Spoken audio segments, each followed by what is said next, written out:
दर्यापूर शहरातील बनोसा परिसरातील APMC petrol पंपावर काम करणाऱ्या स्वप्नील मानकर या युवकाने श्रीजित काकड या युवकाला पेट्रोल उधार न दिल्याच्या कारणावरून 3 ते 4 युवकांनी पेट्रोल पंपवर येऊन काम करणाऱ्या कर्मचाऱ्यांच्या डोक्यावर फायटरने डोक्यावर प्रहार करून जखमी केल्याची घटना 25 नोव्हेंबर रोजी सायंकाळी 7 वाजताच्या सुमारास ही घटना उघडकीस आली। स्वप्नील मानकर याने थेट दर्यापूर पोलीस स्टेशन येथे धाव घेत तक्रार नोंदविली। यांच्या तक्रारीवरून दर्यापूर पोलिसांनी आरोपींविरुद्ध श्रीजित काकड यांच्यासह अनोळखी तिघांविरुद्ध भारतीय दंडन्याय संहिता कलम 118, 115, 352, 351 नुसार गुन्हा दाखल करून पुढील तपास दर्यापूर पोलीस करीत आहेत। अद्यापही 4ही आरोपी मोकाटच आहे। ही कार्यवाही थातुरमातुर पद्धतीने केल्याचा आरोप स्वप्नील मानकर यांनी केला आहे। अन्यथा आरोपींवर कार्यवाही न झाल्यास जिल्हा ग्रामीण पोलीस अधीक्षक यांच्याकडे धाव घेणार असल्याचे स्वप्नील मानकर यांनी प्रसारमाध्यमांशी बोलताना सांगितले।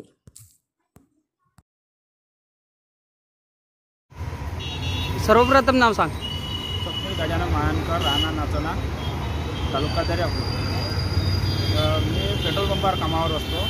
मला श्रीजित काकड आणि रोशन सोळंके यांनी 15 दिवस अगोदर पेट्रोल उधार मागितलं। मी त्यांना दिलं नाही। नंतर त्यांनी मला धमकी दिली की तुम्हाला जीव मारण्याची धमकी दिली मला।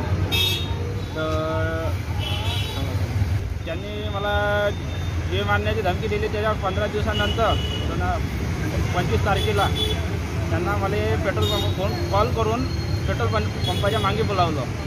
बाजार समिती बैल बाजारात आहे, बाजार भरती सुद्धा तिथे बोलावल्यावर त्यांना विचारपूस काहीच नाही केली। मला डायरेक्ट हमला केला फायटरने। त्याचा हमला फायटरने केल्यावर त्याच्याच पेट्रोल पंपावरचे कर्मचारी काम करणारे त्यांनी आलं, मला अडवलं, टाळ झाली। तर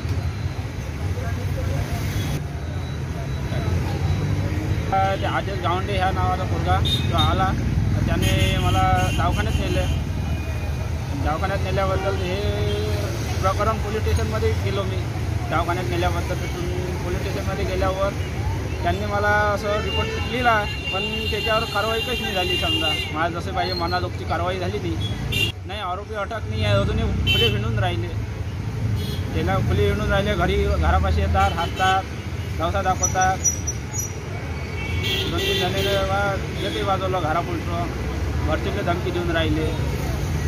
आता याच्यावर अटक काहीच नाही झाली, त्याच्यावर ते खुले हिंडून राहिले। याच्यावर जिल्हाधिकारी जिल्हा पोलीस अधीक्षक यांच्याजवळ जाणार आहोत मी। समजा यांना दर्यापूर पोलीस विभाग यांना काही केलं नाही तर मग जिल्हा